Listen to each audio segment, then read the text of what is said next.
Hi, I'm Angela Smith, host of Reading the Bible Together podcast, and I am really looking forward to this week where we're looking at hospitality, and not just hospitality, radical hospitality. I mean, when I think of hospitality, I usually think of when I was growing up and my mom would have bridge club or a Tupperware party, and we would make sure our house had to look like the cover of a magazine. She wanted to make sure everything was perfect, and she would light candles, and so the smell of candles reminds me of my mom entertaining.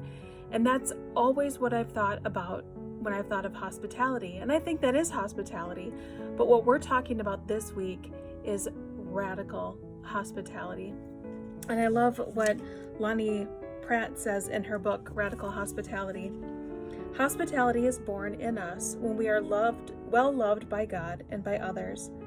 Hospitality is the overflowing of a heart that has to share what it has received. It takes a whole person to open up.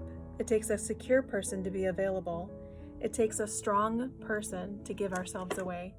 It's not easy to practice radical hospitality, but it's so worth it, and I think it's what God calls us to.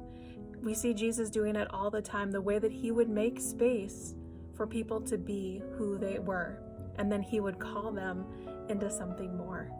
And so practice this week and ongoing, creating space for the people that you come into, whether you know them or whether you don't know them. It's welcoming the stranger as well and making space for them.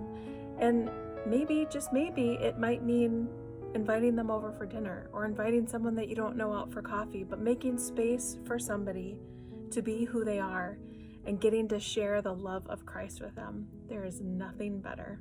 I hope you enjoy this week looking at radical hospitality.